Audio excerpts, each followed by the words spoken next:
Bonjour, il est 13h30 à peu près, en ce mercredi 4 février. Je vais vous parler de philosophie politique au regard de la cyclologie. Il y a des perversions de la pensée qui nous conduisent actuellement à penser que ce qui n'est qu'un pis-aller est un idéal. Comme on dit parfois, on fait de nécessité vertu. Est-ce qu'un gouvernement collectif est un idéal, est un idéal à atteindre, à poursuivre?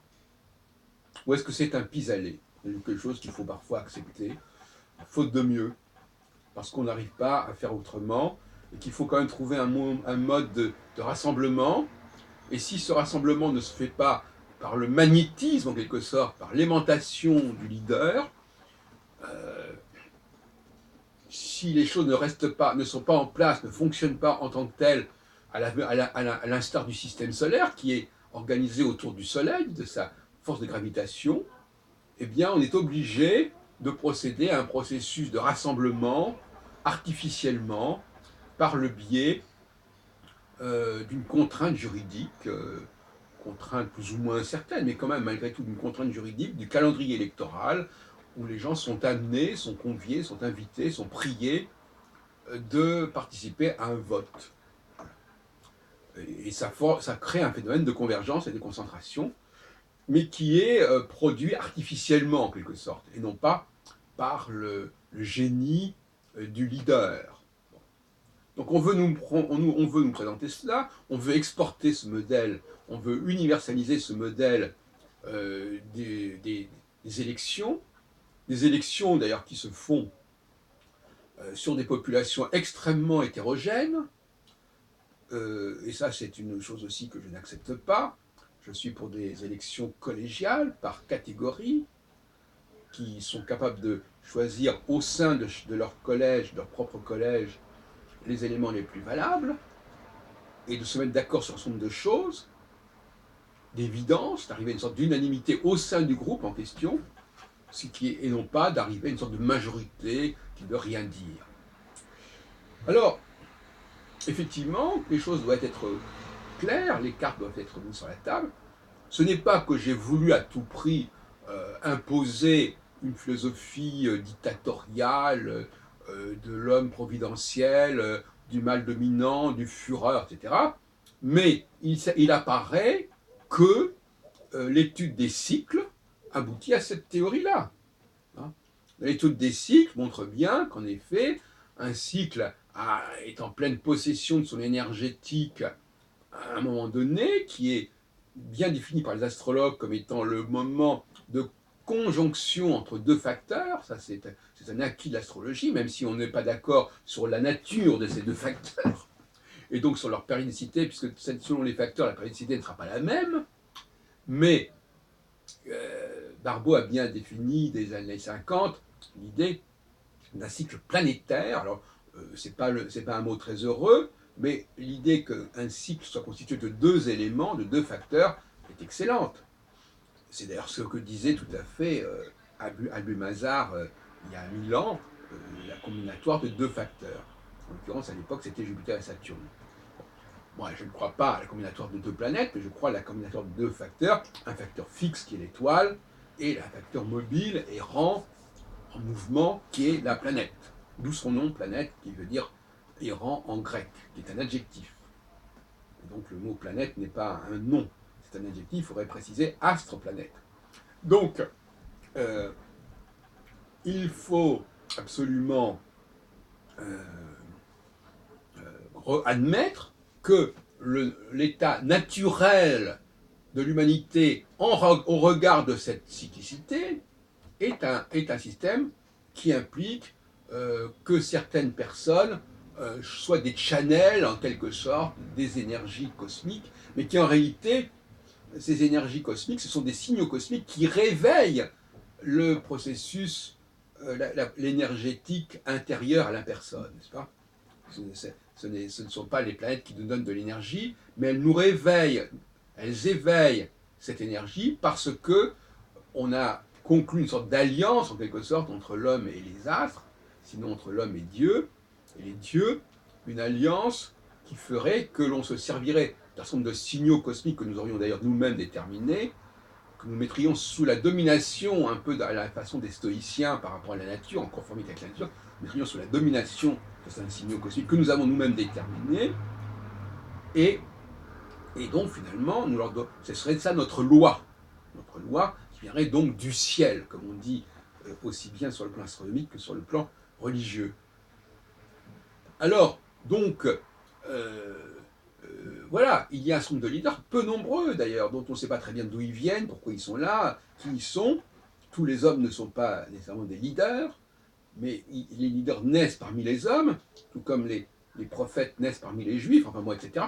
Mais c'est un vivier qui fait qu'il y a des leaders qui en émanent, qui en sortent. Bon. Alors, ces leaders, à un moment donné, ils ont un potentiel de rassemblement, d'attraction, de gravitation considérable. Ça dure effectivement 3 ans, à peu près, voilà.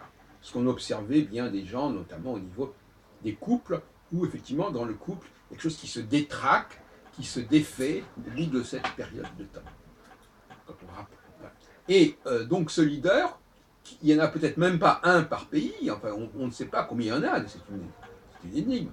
Mais là où il y en a un, autour de lui, les choses prennent une dimension considérable, impériale, etc. J'emploie le mot impérial à dessein, puisqu'on pense notamment à Napoléon et l'Empire napoléonien. Donc il y a une dimension impériale qui existe, une dimension transnationale souvent, parce que justement, ce leader, il ne se contente pas de régner sur son petit périmètre, vu qu'il n'y a pas à côté d'attractions importantes, eh bien, il va élargir son champ. C'est ce qui s'est passé avec Hitler, effectivement, qui n'est pas resté dans le seul périmètre de l'Allemagne de son époque, l'Allemagne impériale de son époque. Donc, voilà, alors ce leader, il n'est pas non plus donc totalement invincible. Il n'est pas invincible, mais quand on a bien compris qu'il y avait une cyclologie derrière, une cyclicité derrière, à ce moment-là, on ne va pas dire que les leaders, on fait leur temps. Non, le concept de leader n'a pas fait son temps, mais le concept de leader, il comporte nécessairement cette dimension d'une phase nocturne, si on peut dire, d'une phase où l'attraction est plus faible, et où par conséquent, il faut trouver des arrangements avec le peuple pour que ce peuple lui-même reste en place, ne se désintègre pas, ne se dissolve pas, et on n'a rien trouvé de mieux que de constituer des calendriers électoraux où le peuple se rassemble pour militer, pour manifester et pour voter éventuellement. Mais ce n'est pas... le peuple, à ce moment-là, il va marcher comme un seul homme, mais ce n'est jamais qu'un succédané de la véritable présence du leader. C'est un substitut, c'est un ersatz, pour parler allemand. Et donc, voilà la philosophie du leader, et on s'aperçoit que tous les auteurs qui ont réfléchi sur les régimes politiques ont manqué de prendre en compte cette notion de cyclicité du leader, même si effectivement, avec Aristote, on nous parle de régimes qui évoluent et qui sont cycliques aussi, mais ils ne les relient pas à des configurations astrales précises. Donc c'est une science qui reste empirique, ou qui reste théorique, puisqu'elle n'a perdu, je crois que c'est très important, elle a perdu certaines clés. Certaines clés qui relèvent de la subconscience, c'est-à-dire qui sont des clés qui sont complètement intégrées en nous, qui fonctionnent effectivement, même si on ne les connaît pas, ça c'est tout à fait exact, mais la question reste posée, mais peut-être vaut-il mieux les connaître. Peut-être que l'humanité serait plus heureuse si elle connaissait ces lois plutôt que si elle ne les subissait. Parce que connaître une loi, c'est quand même quelque part s'en libérer jusqu'à un certain point. Jusqu'à un certain point, c'est en tout cas être moins à la merci de ces lois que si on les ignore. Cela dit, effectivement, je l'ai signalé récemment, comment doit-on se comporter en phase de déclin, de passage à vide du leadership, toute la question est là. Alors, soit on dit que c'est le temps où le leader doit disparaître pour laisser la place à un collège, à un gouvernement, à une assemblée, soit on dit que le leader doit résister à cette tentation, terme qui est cher, qu'on revoit dans les évangiles, la tentation justement de céder à cette difficulté critique de la disjonction, au moment où le signal pavlovien au niveau énergétique faiblit, n'a plus la même efficacité. Tentation de passer à un autre régime de remplacement. Tentation d'écouter les autres qui vous disent « mais laissez-nous vous aider, laissez-nous vous prolonger, laissez-nous vous remplacer, etc. » Ça renvoie à la paraphrase, à la paracha ou à la péricope de Jéthro au début de l'Exode, qui dit à Moïse « mais laisse les autres t'aider, tu es seul, laisse les autres t'aider, te seconder, te prolonger, dans un certain nombre de cas. » Alors il commence à dire que ce sont des cas relativement petits, mais en réalité, on sait très bien que l'un dans l'autre, ces assemblées prennent de plus en plus de pouvoir. Donc c'est une façon de dire, voilà, mets ton doigt dans l'engrenage, et puis après, on verra bien. Bon. Donc, effectivement, la question est là. Faut-il aider le leader, soi-disant, en lui apportant un soutien, en lui apportant une aide, en ajoutant quelque chose à son pouvoir, en le déchargeant de certaines choses. L'aide, c'est aussi l'idée de vous décharger. Est-ce qu'on peut te décharger? On peut t'aider. J'ai beaucoup écrit à ce sujet avec une certaine forme de scepticisme, vous le savez probablement. Donc, ou bien on dit, ben non, finalement, le leader, il doit rester leader, et il ne faut pas instrumentaliser ses doutes, le fait qu'il ne soit pas en pleine possession de ses moyens, pour basculer dans quelque chose qui serait passé de Carib dans Scylla, en fin de compte, et qui serait une alternance beaucoup trop violente et beaucoup trop brusque, et qui, de toute façon, n'aurait qu'un temps, puisque le leader, il va reprendre des couleurs, son étoile va devenir plus belle, et donc, par conséquent, de toute façon, il y aura une fin qui sera mise à ça. Donc, est-ce qu'il faut essayer de vivre paradoxalement par la connaissance du cycle et vivre sans être dominé par les cycles?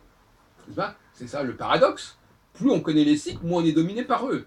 Et d'ailleurs, il y a la fameuse formule, le sage domine les astres, ses astres.